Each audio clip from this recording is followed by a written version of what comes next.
Olá pessoal, sejam muito bem-vindos aí à nossa nova live. A gente pretende começar dentro de 5 minutos, até ter um número maior de pessoas.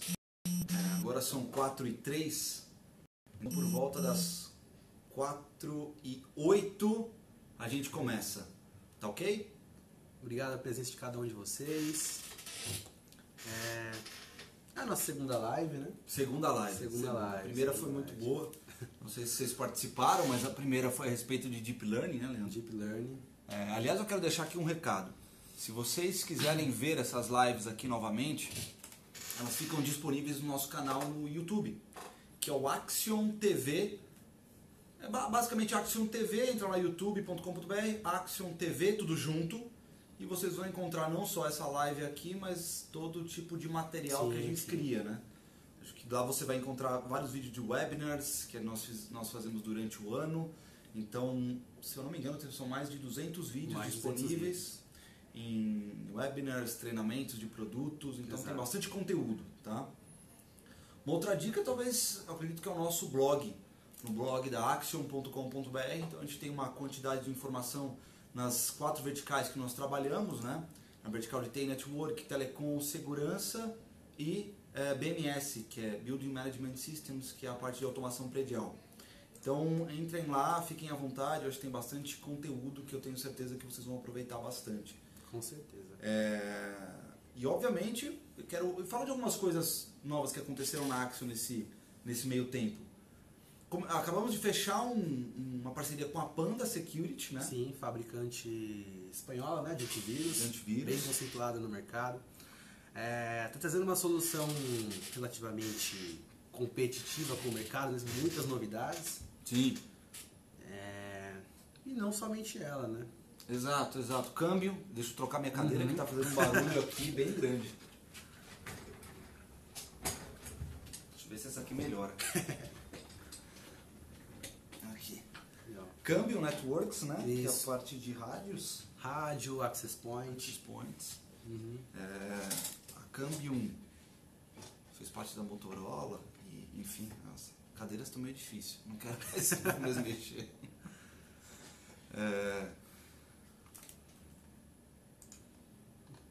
Legal, tem 5 pessoas aqui. Tem mais uma. Importante dizer, gente, a gente tem um foco bastante grande, para quem conhece a Axion, o nosso foco é basicamente com integradores e revendas, então o nosso cliente é uma integradoria com a revenda. Então eu quero convidar todos vocês a curtirem nossa página no Facebook, porque é a partir de lá que você tem contato com os treinamentos e com os webinars que nós fazemos durante o ano todo. Como política de canal, obviamente, nós vendemos somente para integradores e revendas, então esse é o nosso objetivo como distribuidora, ter uma parceria com essas empresas, então contem com a gente para ajudá-los em qualquer tipo de projeto nessas 4 verticais que eu falei. Sim. Acho que é para isso que a gente existe, é para isso que a gente está aqui, inclusive o Leandro faz parte do time de pré-vendas da Axion. Desde o desenvolvimento do projeto, né? A entrega do projeto, treinamento, Exato. como configura o produto, tudo isso aí dentro de casa hoje. E damos total apoio à revenda. Exato.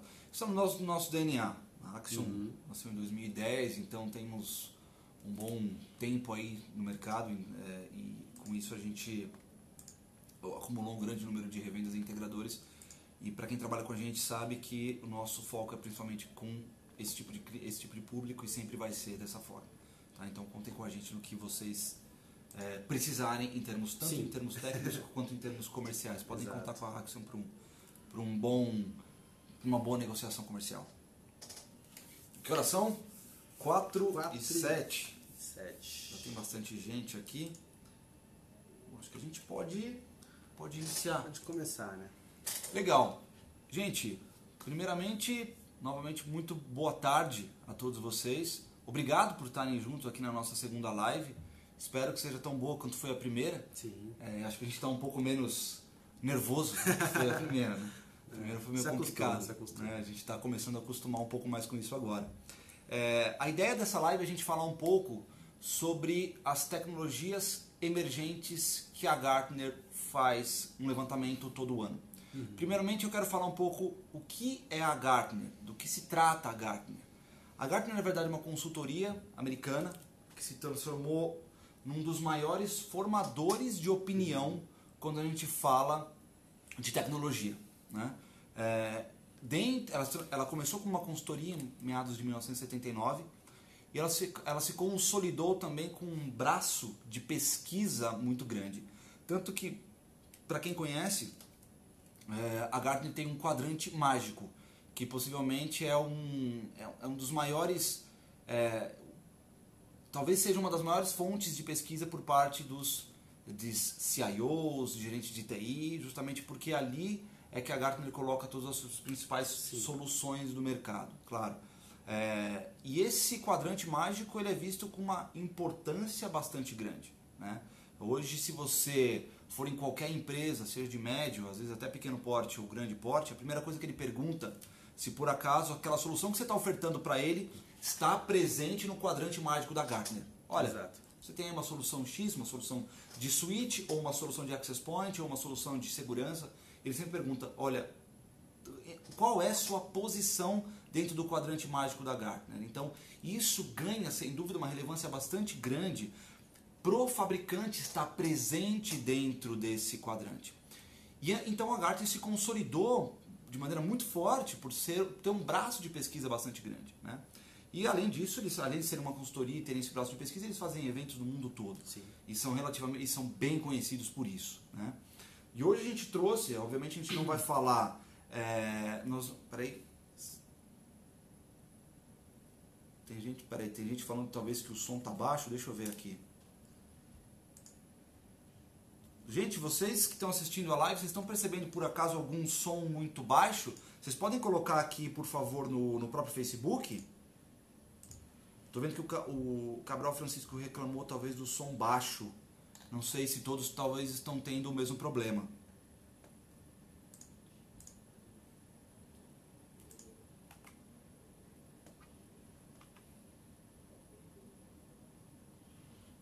Legal, tá. Eu acho que talvez seja... Fernanda, tá ok? Bom, eu acho que talvez seja um problema pontual aí, Cabral. Depois a gente encaminha o vídeo conforme for, tá? Bom, como eu estava dizendo, a ideia é a gente apresentar um levantamento que a Gartner faz voltado à tecnologia, né? E não de soluções especificamente, sim, não falando de fabricantes especificamente, como é o quadrante mágico. O quadrante mágico é bastante focado em fabricantes, e lá você vai encontrar os principais fabricantes dentro de diversas verticais de tecnologia. Até onde eu sei, switches, access points, UTMs, roteadores. Exato. Então, obviamente o nosso foco aqui não é com o quadrante mágico da Gartner, mas nós vamos falar aqui do Gartner Hype Cycle for Emerging Technologies. Um nome complicado. Nome complicado. Essa é a versão 2017, mas esse é um gráfico que a Gartner faz anualmente, demonstrando as principais tecnologias, seja aquelas tecnologias que ainda não surgiram ou não têm força o suficiente, ou não adquiriram força o suficiente, desde aquelas tecnologias que já estão mais hypeadas, ou seja, que a mídia já está muito em cima, que o pessoal já conhece bastante, né? E lá você consegue... Deep Learning, por exemplo, é uma tecnologia que está totalmente hypeada, né? Mas é legal levar esse conceito que você leva, por exemplo, a TV de plasma, a TV de LED. Sim. É o que mostra uma troca de tecnologia, uma tecnologia que está surgindo que foi agora. Lá atrás, que uma hora vai se consolidar ou não. Quando a TV de LED apareceu, quando a TV de LCD apareceu, ela começou também como uma... era uma tecnologia embrionária, né? Ninguém sabia se iria continuar ou se a TV de tubo ia ficar, né? Então, só para vocês entenderem um pouco como funciona esse gráfico. Aqui na esquerda, a gente tem as tecnologias que nós chamamos de tecnologias embrionárias, né? São as tecnologias que ainda vão se consolidar, ou talvez nem se consolidem, tá? Então, isso aqui realmente é uma possibilidade, sim, remota ou não, tá? Nesse ponto, no topo, aqui vocês têm as tecnologias que nós chamamos de hypeadas. Aquelas tecnologias que têm o maior interesse da mídia, que hoje estão tendo o maior interesse da mídia. Exemplo, Deep Learning, Machine Learning, o drone, né? Os drones. Qual mais que nós temos aqui? casas conectadas. Então todas essas tecnologias que se apresentam no topo dessa curva são aquelas tecnologias que estão mais hypeadas. A partir do momento que ela vai caindo, significa o quê? Será que ela vai desaparecer? Não, não é essa a ideia. A ideia é que essa curva para baixo, ela significa que ou a tecnologia ela começa a ser mais difundida, ou a partir desse momento ela precisa ter alguma mudança dentro dela para que ela se efetivamente consolide. Tá? Então ela tem uma queda, tá? Mas como eu disse, não significa que ela vai sumir, tá? Ela tem uma queda porque ela precisa ser consolidada e de alguma forma modificada para que o mercado comece a adotá-la com mais frequência. E aqui, essa curva é quando a tecnologia já entra em usabilidade, ou seja, algum segmento Você dá utiliza. Um exemplo do drone, por exemplo, ele era um brinquedo, é um helicóptero de controle remoto. E já começa a utilizar até em logística. E hoje em dia, até a logística está trabalhando com drone. É justamente essa a ideia. Ele começou de uma forma, mas alguns segmentos já começam a entender como que ele pode ser utilizado. Tá? Então essa é a ideia. Não? Aqui, a partir daqui ele já se consolida e ele já entra para o mercado em algum segmento. Tá? Então isso é só para vocês entenderem um pouco de como funciona esse gráfico. Ele está disponível, vocês encontram facilmente, depois eu posso até... Está todo mundo vendo? Acho que cai. Bom, voltamos. A gente está tendo um pequeno problema de conexão aqui, mas acontece. Enfim, só para vocês entenderem, tá ok? O que a gente vai focar aqui hoje? Nessa linha aqui, que são as tecnologias embrionárias, aquelas que eu acho que poucos de vocês ouviram falar. E a gente vai discutir aqui um pouco se elas vão sequer um dia ser aproveitadas no mercado. Então a gente vai trazer algumas coisas que eu tenho certeza que são extremamente curiosas, porque até nós não conhecíamos com precisão, nós ouvimos falar em algum momento, mas são tecnologias bastante diferentes, né? Que é como foi a TV de plasma em algum momento. E é legal que é o futuro. Exato. É o futuro. São só soluções futuristas, não tem nada que seja tão genérico agora. Exato. E o ponto aqui, o ponto de reflexão que vai ficar é se... Eu quero até trazer uma reflexão para vocês. Será que realmente existe espaço para essas novas tecnologias no mercado no futuro? Não sei. A gente vai falar de algumas aqui, não vou falar de todas, porque deve ter provavelmente mais que 10 aqui. Então eu devo falar 10 ou 11, né? Então vou falar de pelo menos umas 8 para entender. E segundo a Gartner, eles até colocam um período que essas tecnologias teoricamente entrariam. Então essas tecnologias que estão aqui nessa curva, né? Nessa curva ascendente, eles dizem que provavelmente entre 10 anos essas tecnologias estariam mais maduras e poderiam ser utilizadas. Sim. Não sei. E é legal deixar também até como lição de casa para vocês, ficar um pouco de reflexão do que essa tecnologia vai afetar a sua vida no futuro. Porque, assim, estamos falando de conceitos, mas esses conceitos lá na frente, eles vão gerar mais empregos ou remover alguns empregos, transformar alguns empregos, facilitar a vida de alguém ou não. Então são N possibilidades que podem acontecer. Esse é o ponto que a gente sempre se preocupa bastante, mas na verdade eu acho que a tecnologia de modo geral ela vem para ajudar. A gente sabe que foi como aconteceu nas revoluções industriais, empregos no nível básico deixam de existir, possivelmente, mas cada vez mais as pessoas vão ter que se profissionalizar, buscando mais conhecimento. Isso não tem como. Eu acho que a tecnologia ela ajuda nesse ponto, ela força o ser humano a ir buscar um pouco mais de conhecimento, a se adaptar, né? Vamos começar aqui? Vamos lá. Vamos falar então. Deixa eu falar. Começa eu ou você? Eu começo. Então vamos lá. Do que você vai falar aí? Então, o primeiro item é impressora 4D. Que isso? Impressora 4D? Impressora 4D. Então, assim, uma impressora? Não é só uma impressora. Sim. Que imagina que hoje você conhece aquele conceito de impressora que você coloca um papel, ele imprime ali uma informação e isso é uma impressora. Não. Essa é uma impressora, que eu ia falar 2D. Ela não gera nenhum tipo de formato, é só uma gravação e uma folha. Mas não pensando somente nisso, já inventaram a impressora 3D. Sim, que inclusive ela está sendo até mais utilizada, inclusive aqui no topo, ela aparece aqui no topo da Gartner, ela já aparece, inclusive com uma tecnologia hypeada. A impressora 3D é um conceito que, assim como a impressora 2D, você vai utilizar um material para realizar a impressão, Só que no caso da 3D, você vai dar forma a essa sua impressão, utilizando algum tipo de componente. Seja plástico, seja concreto, borracha. Um exemplo prático, não sei se alguns já viram, mas na internet você encontra vários sites de empresas de construção civil. Sim. Então, o cara coloca aquela impressora no meio da obra e ela começa a imprimir uma casa. Utiliza o concreto como material de impressão. Tanto que no futuro existem assim, estudos que apontam que na casa de cada um você vai ter uma impressora 3D. Exato. Eu acho que a impressora 3D já se transforma, é como você falou, acho que já ela está mais comum, né? Sim. E quando a gente fala de impressora 4D? Aí a gente fala, no plano 2D, né? Então a gente está imprimindo algo plano, algo que não tem forma. No plano 3D, eu jogo um formato para essa coisa. Agora no plano 4D, além de dar um formato para essa coisa, eu também vou levar em consideração o fator tempo. Fator tempo? Tempo. Ou seja, essa forma com que eu vou fazer essa impressão, esse corpo que eu vou imprimir, com alguma ação do tempo, alguma ação externa, ele vai levar uma forma. O conceito é, eu vou imprimir algo que não tem a forma e lá na frente ele vai tomar uma forma. Agora, assim, um exemplo prático. Imagina que no espaço, por exemplo, sim, é muito caro para você levar componentes para construir uma base espacial. Levar comida, tem que ser muito compactado, porque você não tem espaço. Aumentou o espaço, aumenta o custo. Sim. Então a ideia é imprimir, posso dizer, corpos que não tenham forma e de uma determinada ação externa, eles obtêm alguma forma.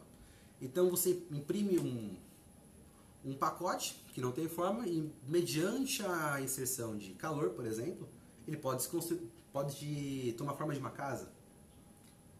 Então, peraí, e se eu falar, por exemplo, de enviar um satélite ao invés, vamos supor, um satélite talvez seja um bom exemplo. Se eu mandar ele para o espaço, ele se forma no espaço, ele se monta no espaço. Sim, você vai jogar um corpo que não tem forma, só que você precisa de um agente externo. Pode ser calor, pode ser eletromagnetismo, contato, pode ser falta de oxigênio, por exemplo. Água. Então, mediante a isso, ele toma uma forma. Tem alguns vídeos que acho que a gente viu de impressora 4D que realmente acho que um dos agentes que fazia todo o impresso realmente tomar forma, que era a água, né, se não me engano. O primeiro conceito agora, a usabilidade inicial, um exemplo é tubulação de uma cidade. Imagina que com o crescimento da demanda de uma determinada região, o órgão responsável pela transmissão de água precisa retirar aquele encanamento e colocar o encanamento que tenha maior vazão. Muito trabalho. E aí é custo, é tempo. E se esse encanamento ele fosse feito de um material que, conforme a pressão da água dentro dele fosse aumentando, ele se dilatasse? Quer dizer, você já deixa de ter um trabalho gigante e você tem que abrir aquele buraco gigante para ter que trocar, né? Agora, imagina se esse material que foi feito esse cano, com a presença da água, ele realizasse alguns movimentos. Ajuda a desentupir, por exemplo. Agora, imagina que para regiões montanhosas, por exemplo, você não ia precisar de uma bomba para poder fazer a transmissão da água. Sim. O próprio contato da água ia contrair e dilatar esse material e assim levar água para essa determinada região. E na colonização de Marte, por exemplo? Será que não poderia levar algum material desse tipo? Sim. E as casas simplesmente se formarem lá? Sim, esse conceito ele pode ir mais além porque hoje os materiais que são utilizados para esse tipo de impressão já podem ser materiais biológicos. Então imagina que no futuro você pode ir no mercado e comprar lá um sachêzinho de um composto, um carboidrato, não sei. Você leva para sua casa, faz uma impressão de um pequeno pacote, coloca ele no forno e aparece... Já forma. Eu lembro que no De Volta para o Futuro tinha uma coisa parecida com isso, com uma pizza. Se eu não estiver enganado. Aí você pode ir mais além. Imagina várias cápsulas onde, mediante a presença de oxigênio, elas se abram e dão forma a algum objeto. Uma casa, um carro. Sensacional. Isso. Sensacional. É uma tecnologia que seria muito importante ou interessante se surgisse realmente, se ela ganhasse. Já existem alguns protótipos, vocês conseguem até encontrar no YouTube se vocês procurarem por impressora 4D. Já existem alguns protótipos, né? Inclusive o pai lá da impressora 4D que mostra como funciona o desdobramento de um corpo a partir do, por exemplo, a água que ele pinga em cima do objeto, ela vai se formando. Sensacional. Sensacional. Muito legal. Impressora 4D, anotaram aí? Beleza. Vamos para mais um aqui. Smart Dust ou poeira inteligente. Mas o que é isso? Poeira inteligente. Poeira inteligente. Bom, a gente está entendendo que a tecnologia se desenvolve de uma maneira extremamente rápida e produzindo coisas cada vez menores, microprocessador cada vez menores, né? E isso tem muito a ver com esse Smart Dust. A gente está falando de nanoprocessadores ou nanocondutores que juntos formam uma rede gigantesca. Imagina milhões, milhares desses microprocessadores, desses microcondutores conectados entre si. Ele pode ser usado para diversas coisas, né? Ele forma uma nuvem. Sim. Ele forma e aí tem alguns prós e contras. Primeiro, você pode usar esse tipo de abordagem, esse tipo de solução dentro de uma solução de missão crítica ou em algum lugar crítico, por exemplo, de difícil alcance. Por quê? Ele age e ele mede, tem alguns medidores dentro dele que ele mede atividade sísmica, ele mede temperatura, ele mede luz, ele mede substâncias químicas, ele mede... por exemplo, no caso de a gente vê o mundo numa situação bastante complexa e o terrorismo acontecendo, mas imagina no caso de uma bomba atômica, como é que você vai mandar uma pessoa ali ou um grupo de pessoas para verificarem um lugar quando uma bomba atômica cai? Você poderia muito bem mandar esse tipo de equipamento para verificar se por acaso qual o grau de radioatividade que você tem naquele lugar. Sim, né? Não é só uma poeira. Não é só uma poeira. Então isso é muito importante, porque com o aumento do IoT, você começa a capturar informações desses pequenos robozinhos e você começa a ter uma série de informações a respeito de determinados lugares. Coisas que o ser humano possivelmente não teria acesso. Né? Então, esse é um ponto muito importante. Smart Dust. Um problema que eles têm até agora. Sabem como implantar esse tipo de tecnologia. Mas o grande problema é desativá-la. Eles ainda não sabem como desativar esse tipo de coisa. Então, por isso que é uma coisa bastante embrionária. E se por acaso ele vier a acontecer, sem dúvida que ajudaria muito, principalmente em lugares, como eu disse, de missão crítica. De repente, até para incêndio, de repente, ser utilizado como detecção de incêndio, ao invés de você ter todos esses sistemas de incêndio, você poderia ter essa nuvem, essa Smart Dust, essa nuvem inteligente, para trazer informações a respeito do próprio ambiente das pessoas, né? Para saber se por acaso tem muito ácaro, esse tipo de informação, que é justamente onde a pessoa vive, né? Então, por isso que é bastante inteligente. Smart Dust. Smart Dust. O que mais que você tem aí? Hardware neuromórfico. Hardware neuromórfico. Sim. O que é isso? Então, é interessante que com o desenvolvimento desse monte de tecnologia, como que isso é trabalhado? Como que isso é processado? Qual que é a ideia? Então, alguns pesquisadores entendem que no futuro, os hardwares, né, os processadores, eles não trabalham só em uma forma standalone, não trabalham sozinhos. Por quê? Foi feito um estudo, né, comparando o cérebro humano, a capacidade de processamento dele, de cálculos que ele consegue fazer, com um computador super potente. E se a gente for levar em consideração 1 milhão de análises que o cérebro humano faz, isso leva menos de um segundo. Mas 1 milhão de comparações de análises em uma máquina ultrapassa esse tempo, apesar do tanto de processamento que ainda existe. Então você teria um processador que seria muito similar ao funcionamento do cérebro humano. E aí os pesquisadores ficaram assim, mas o que está acontecendo? Estamos desenvolvendo aqui um monte de processador, um monte de capacidade aqui e não chega. E aí foi-se entender que a forma como o cérebro humano trabalha é numa arquitetura distribuída. Você não tem um alto nível, uma velocidade absurda de processamento na sua cabeça. Sim. Você tem 1 milhão de neurônios que trabalham juntos. Então, essa é a próxima tendência. Que os processadores não trabalhem focados de forma standalone, sozinhos.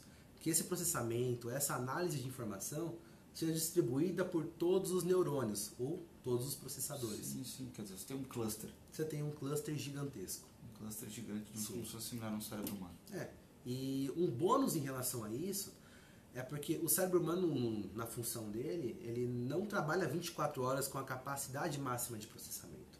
Sim, quer dizer... Pra gente falar, pra gente conversar, pensar, olhar, você toma essa ação em algumas partes separadas do seu cérebro. Sim. Muitos dizem que a gente não utiliza nem 20, 30% do cérebro. Talvez 20, 30% do cérebro seja o máximo que a gente utiliza até agora. E essa analogia está sendo implantada também nessa arquitetura de processamento. Então, a redução do custo de energia elétrica hoje está caindo muito. Porque você não tem mais aquele hardware trabalhando sozinho. Ele pega esse processamento e espalha para todo o restante da rede. E o custo de energia vai reduzindo. Muito interessante. Muito legal. Aqui eu tenho mais uma para vocês. Deep Reinforcement Learning, ou aprendizado profundo reforçado. A gente falou do Deep Learning da última vez. Para quem participou da última live, nós falamos muito de Deep Learning. E esse contexto é muito parecido com Deep Learning, só que vai muito além. Quando a gente fala de Deep Learning, obviamente você tem que ter um input de dados, ou normalmente esse Deep Learning ele acessa uma base de dados gigante, um Big Data gigante, para conseguir ter as informações e assim tomar suas atitudes, né? Com o aprendizado de máquina reforçado, vai um pouco além. É um algoritmo que ele trabalha sobre recompensa e penalidade. É um algoritmo que, na teoria, não precisaria de nenhum input de dados tão grande quanto o Deep Learning precisa. Nossa. Similar, talvez, eu acho que seja uma criança, um bebê. Quando ele nasce, ele vai aprendendo com o meio ambiente onde ele vive. Com os pais, com os parentes, com o meio ambiente em si.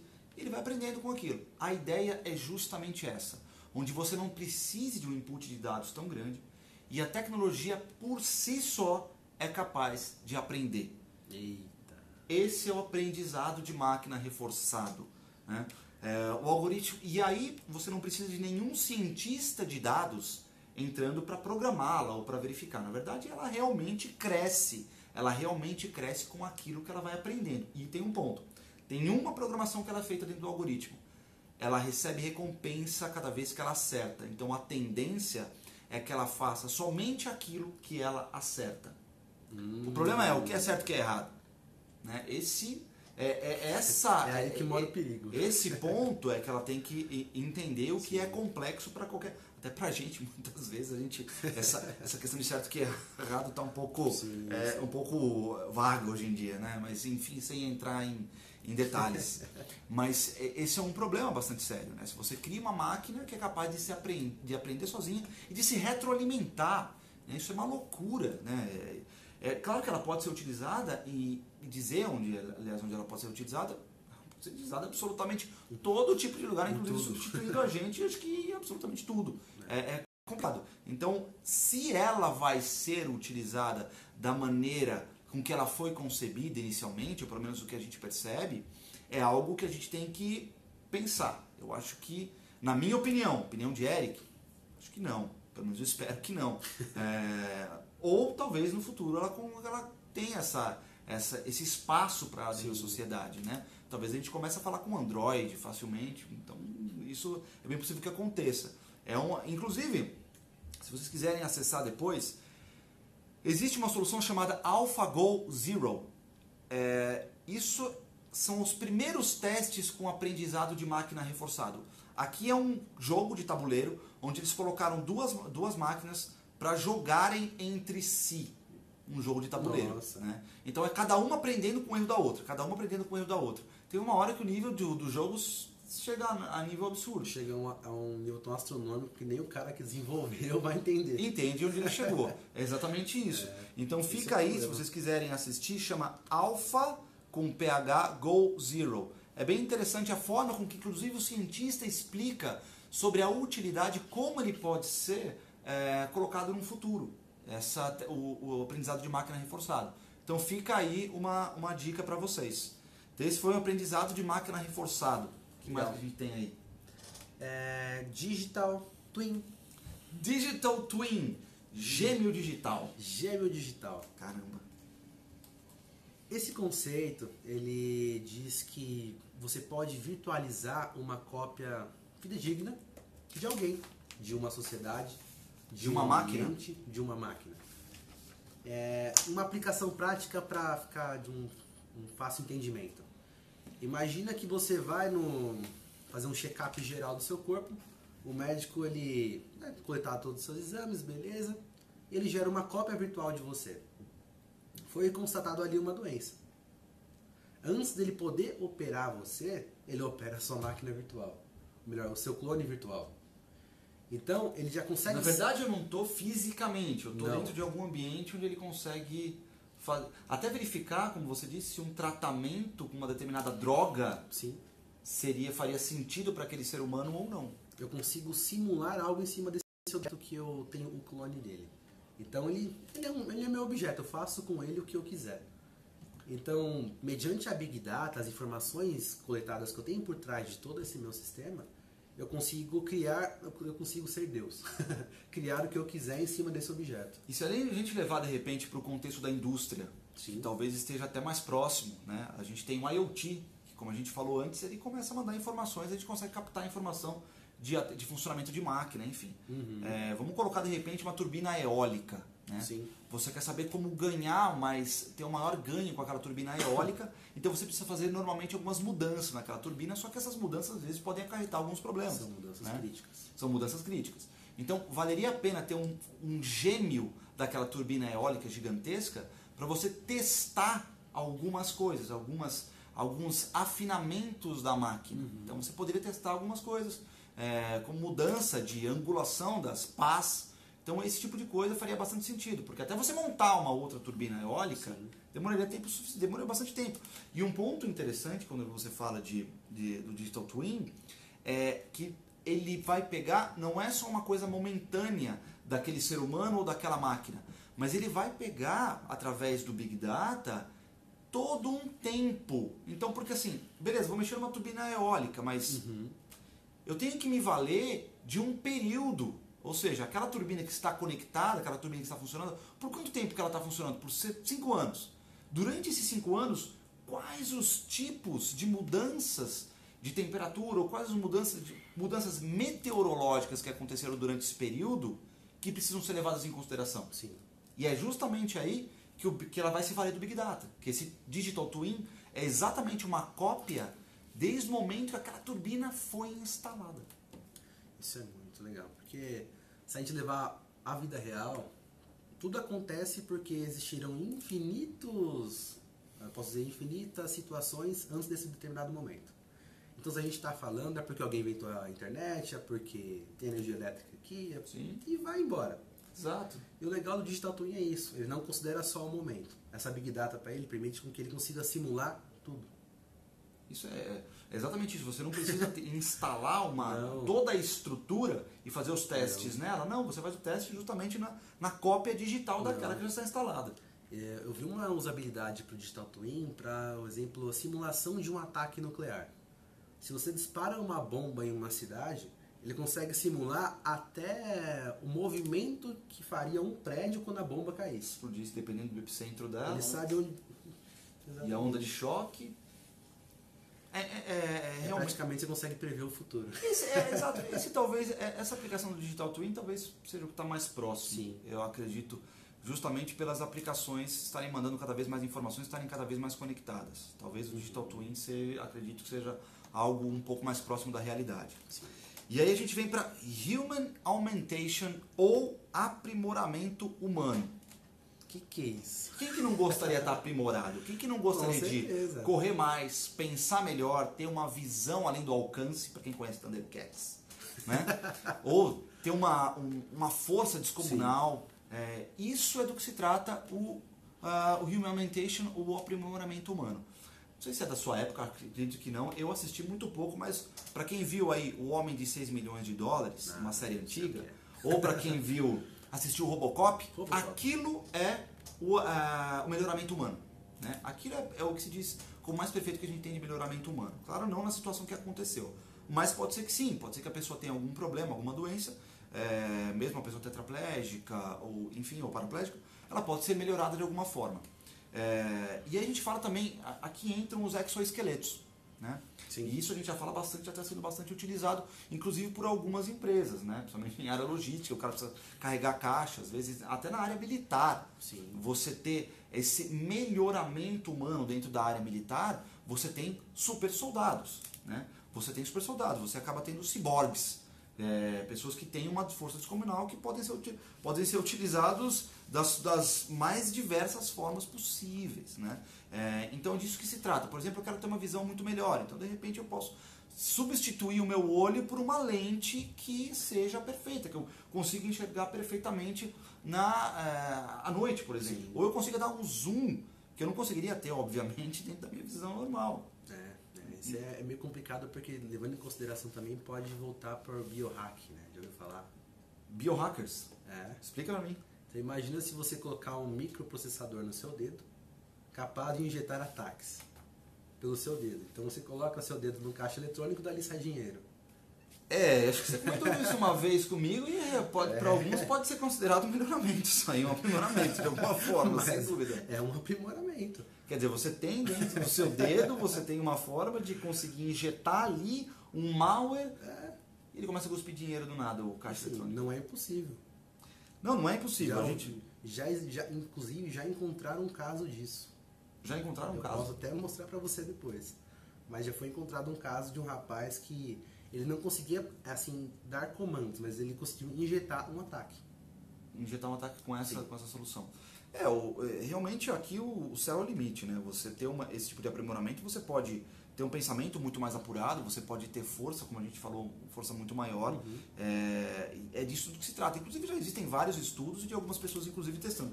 De exoesqueleto é muito comum vocês procurarem na internet e encontrarem coisas relativas a isso. Isso é muito bacana. E o que mais que a gente tem aí? Edge com Computing. Edge. E-D-G-E. Edge Computing. O que se trata isso aí? Então, a gente até agora estamos falando de soluções que envolvem Big Data, envolvem Cloud, mas existe um conceito que surgiu agora, tanto que o Gartner já está considerando, que é um movimento que fala que todo o processamento ele não vai ser levado para Cloud. Você não vai... O negócio acaba tendo um gargalo gigante, né? Você acaba tendo um baita gargalo. Porque é muito tudo está crescendo hoje. Então a tecnologia cresce demais, está todo mundo se conversando, todos os equipamentos estão se conversando. E imagina que para levar isso para a nuvem, são N fatores a mais que você precisa considerar. Banda, por exemplo. Banda, latência. Então imagina que o Machine Learning ou Deep Learning, por exemplo, ele precisa consultar uma base e distribuir isso entre toda a sua rede. Se a latência for alta e a rede for complexada, acaba impactando diretamente no resultado final. Sem dúvida, sem dúvida. Então algumas pessoas dizem que se agora existem super carros inteligentes e eu vou ter super processadores embarcados nesses carros, por exemplo, eu não preciso jogar isso para a cloud processar. Simplesmente, se eu ter um super processador embarcado no carro, eu deixo por ali. E já tem alguns problemas, na verdade a gente já percebe isso, eu acho que a demanda deve causar isso justamente como você falou. A partir do momento que a gente tem um número de um processamento tão grande sendo feito na nuvem, e tem vários softwares na nuvem, o nosso próprio CRM é na nuvem, o processamento não acontece com a gente aqui. Ele não acontece nas nossas máquinas, eles acontecem na nuvem. E é justamente esse gargalo e esse processamento que em algum momento a gente pode ter algum problema no futuro. Sim. Né? E aí o processamento ele deixa de ser feito, a gente usa a nuvem como armazenamento de informação, realmente as informações ficam armazenadas. Existe todo o processo, o Big Data ele fica disponível. Ele fica disponível. Sim. Só que o processamento ele não acontece mais na nuvem, mas sim no endpoint, no computador. Nascem novos processadores a todo momento. E eu acredito que isso não vai acontecer, porque empresas grandes como Google, Amazon, Microsoft, que hoje conseguem oferecer serviços através da nuvem, não vão deixar isso morrer. Você não vai perder a AWS, Microsoft, Azure. Exato, eu também acho que não. Eu acho que essa mudança ela acontece realmente por uma situação técnica, talvez que em algum momento isso aconteça no futuro. A gente fala de muito processamento hoje em dia acontecendo. E a gente tem por mais que esse processamento aconteça na nuvem, como você falou, existe um gargalo de banda, existe um gargalo de latência. Até chegar lá, toda a parte de infraestrutura precisará ser desenvolvida. Então, switches, roteadores, as próprias operadoras, todo mundo vai ter que se preparar com novas tecnologias que consigam oferecer à banda para que todos esses serviços consigam trafegar. Sem dúvida. Esse é um ponto importante. Eu acho que não é uma regressão, acho que não é uma regressão de maneira alguma. Na verdade, a gente tem uma utilização de uma forma um pouco diferente como está sendo hoje. Hoje, quando a gente fala de nuvem, eu não vou nem considerar mais hype. A nuvem não é mais hype. Ela realmente está sendo utilizada de forma em larga escala pelo mercado em todas as suas vertentes. Seja no mundo corporativo, seja no mundo pessoal. A gente utiliza Google Drive, a gente utiliza Dropbox, a gente utiliza uma série de funções que estão na nuvem. Aí o Google Fotos, tudo isso está na nuvem. E grande parte do processamento, isso é e continua sendo feito na nuvem. Né? E realmente pode acontecer um gargalo realmente de processamento. A banda uma hora não vai aguentar, acredito eu. Né? Sim. Temos aqui a última tecnologia, infelizmente, gostaria de falar mais a respeito, mas a gente tem a última tecnologia, que é uma tecnologia que vocês já devem ter ouvido ou visto falar em algum momento, que é a interface cérebro-máquina. Né? O que é a interface cérebro-máquina? É a possibilidade de você controlar uma máquina com o seu cérebro. E aí existem várias aplicações disso, isso já está se desenvolvendo bastante, e a gente vê alguns segmentos que começam a utilizar isso um pouco mais, como por exemplo o segmento de entretenimento, de jogos. Sim. Você necessariamente não precisa de um controle para você jogar seu videogame. De repente você vai só com a sua mente, com o seu cérebro, você facilmente consegue fazer isso. Então não é necessário nem ter um implante disso. Né? Alguns arcos, né, ou alguns dispositivos que ficam na região da cabeça já conseguem captar tranquilamente as ondas cerebrais e tranquilamente passar isso para um dispositivo. Isso já acontece, alguns robôs já são programados dessa forma e já estão prontos para receber esse tipo de informação. Então, e tem umas coisas bem interessantes, até pessoas movimentando drones, né? Movimentando robôs, como eu disse mesmo, pessoas jogando videogame com esse tipo de tecnologia. Então isso realmente não está distante. A forma de aplicação disso, pelo menos como eu vejo, são N formas e das mais diversas. Né? A gente tem, por exemplo, pode ser utilizado dentro da construção civil. Sim. O cara necessariamente não precisa estar num guindaste. Não. Ele pode controlar esse guindaste remotamente, sem necessidade de ter nem sequer um controle. Ele controla o guindaste com o poder do cérebro, praticamente. Né? E aí, no mundo, talvez um pouco mais perigoso, dentro do mundo bélico. Né? Aí é complicado. Você começa a ter... Para o ser humano acaba sendo menos complicado porque no campo de batalha você deixa de ter pessoas. Mas você começa a ter máquinas, você começa a ter robôs controlados remotamente, de novo, não por um controle, mas por uma pessoa realmente. Né? Você não precisa ter mais aquela pessoa se sujeitando àquele problema que entrar numa guerra. Então corra o risco daqui um dia você estar andando na rua e ser assaltado por um drone. Exatamente. E controlado por alguma pessoa a longa distância. Você tem, é verdade. Pô, satélites, você tem câmeras cada vez mais com uma tecnologia de resolução muito maior a cada vez. A gente já fala de 8K, a gente já está falando de 8K. Dentro de poucos anos o 8K deve estar aparecendo aí. Né? Então esse tipo de coisa auxilia os processadores, as GPUs, que são os processadores gráficos, cada vez ajudam mais com isso. Né? Então, por um lado é ótimo, né? A gente começa a ter, a pessoa acaba ficando cada vez menos exposta, né? Por um lado, para o lado, como eu falei, de construção civil, para o lado da indústria em geral, mas para o lado bélico também acaba sendo utilizado. A segurança em si tende a crescer sozinha com o tempo. Sim, sim. Agora nós temos câmeras de vigilância que já possuem inteligência artificial embarcada. Então ela faz um reconhecimento facial do seu rosto, armazena aquilo, sim, e aonde você for visto, ela sabe que é você. Exato. Então, a gente está indo, claro que a gente fala de tecnologia, essas tecnologias quando elas acabam aparecendo, como eu disse para vocês, elas são utilizadas, elas chegam no hype e em algum momento, nossa, olha só que interessante, toda a mídia vira os olhos para aquela tecnologia, mas em algum momento ela vai ser utilizada. Pode ser utilizada por qualquer tipo de segmento, sim, inclusive pelo segmento bélico, pelo segmento militar, isso é muito comum. A gente vê muitas tecnologias que elas ganham um hype, depois elas ganham um nível de maturidade e depois são utilizadas pelo exército, por exemplo. Né? Exatamente. Eu acho que é isso. Falamos aqui de algumas tecnologias bem bacanas. Espero que vocês tenham gostado, talvez, sim, não só como curiosidade, mas como fonte de aprendizado para todos. Eu acho que esse talvez seja o ponto mais importante quando a gente fala de... um dos pontos interessantes quando a gente faz essas lives, essas Facebook Lives, é para trazer algum conteúdo curioso do mundo da tecnologia para que vocês entendam um pouco mais do que está para vir ou do que está realmente acontecendo, como foi o fato do Deep Learning que nós falamos da última vez. É um compartilhamento de informação, assim, são dados que de forma indireta acabam impactando o nosso dia a dia. Exatamente. Nós trabalhamos com tecnologia, então essas novas tecnologias para a gente acabam surgindo primeiro do que para um usuário final. Mas eu tenho certeza que daqui a um determinado tempo todo mundo vai ter isso presente dentro de casa.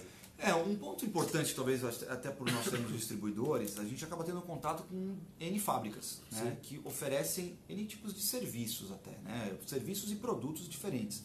Então a gente já viu bastante coisa interessante do que vai vir no mercado nos próximos anos. Isso talvez seja o mais interessante de estar num nível de distribuição. Realmente as fábricas acabam procurando a gente, principalmente as startups.